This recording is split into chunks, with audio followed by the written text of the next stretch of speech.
And moving on, the Abraham Accords were seen as a major milestone to achieving lasting peace in the Middle East. And while there was great momentum under the Netanyahu and Trump administrations, with multiple reports that additional countries were set to normalize ties with Israel, this momentum seems to have come to an abrupt halt. With a report in Israeli Globes that the Biden administration has suspended the Abraham Fund, set up to realize the commitments of the Abraham Accords and encourage economic prosperity in the region. And with the foreign minister of Oman making a statement in an interview published Saturday in a London-based Arabic-language daily paper that his country would not be the third Gulf nation to normalize ties with Israel. And so the question remains, what is the status of the Abraham Accords, and has the effort for peace in the region stalled? Joining us now to discuss is Dr. Yoel Guzansky, Senior Research Fellow at the Institute for National Strategic Studies. Welcome. So what is the status of the Abraham Accords today? There seems to be a stall since U.S. President Biden entered office, at least. Well, that's a very good question. I think I want to say a stall, but I would say a slow in the momentum. It definitely, for a long time now, and I agree, especially since Biden took office in January. But when we talk about the Abraham Accords, we need to understand this is one substantial accord with the UAE, with the United Arab Emirates, and three other accords, Sudan, Bahrain, and Morocco, who are not at the same status and not at the same importance as the agreement that was signed between Israel and the UAE. Having said that, even the agreement between Israel and the UAE is mostly have an economic substance right now, with 12 agreements, government-to-government agreements between the countries since the accords were signed. Let me remind you that with Bahrain, Sudan, and Morocco, we don't have a normalization or a peace agreement like we have with the UAE. These are peace declarations of sort, totally different things. And yet we see multiple media reports that seem to be projecting this narrative, right? That the Abraham Accords, or at least between Israel and the United Arab Emirates, is struggling. But, I mean, what is the reality on the ground, according to your knowledge?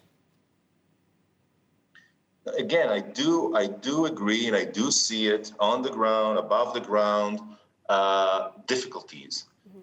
Most of the difficulties, and we can talk about it later on as well, most of the difficulties got to do with the American administration stance, policy towards this issue of Israel normalization and normalization process. I should call this more countries perhaps sitting on the fence, all waiting to see what the next move of the Biden administration will be. And this is the main thing. This is the main thing. So as you mentioned, surely Gulf countries now contemplating peace with Israel are looking very closely at how things are playing out with Israel and the Emirates, looking at the Biden administration, and they can't be too thrilled at what they're seeing. Does this mean that essentially they won't want to normalize ties with Israel in the future? One can look at the glass half full as well. Look, the agreements did survive the operation in Gaza. And the clashes in Jerusalem. It was a major test, and one can say, the optimistic side, that the agreements did survive it and continue. And they didn't pull the ambassadors back even for consultations. They didn't cancel any of the agreements, not even Morocco, Sudan, and Bahrain. So this is the bright side. The more pessimistic side, as always, life is complicated, as you said. Countries look on three things. First, any prospect of progress in the relations with the Palestinians, Israeli-Palestinians relation. Second, how the relations with the UAE is progressing. They want to see it succeeding. It will encourage them perhaps to get in as well.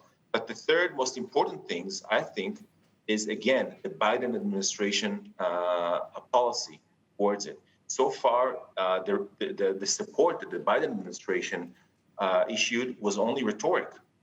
Only rhetoric. We didn't see anything on the ground suggesting to those countries that the American administration is behind them. And let me remind you, one of the biggest reasons they the UAE and others joined the Abraham Accords in the first place was the carrots that the Trump administration gave them. And once Trump moved out of the White House and Biden entered, the momentum stopped. All right, well, let's hope that recent events will not prevent other countries from making normalization with Israel. Thank you so much for taking the time to speak with us today. You're welcome. Thank you.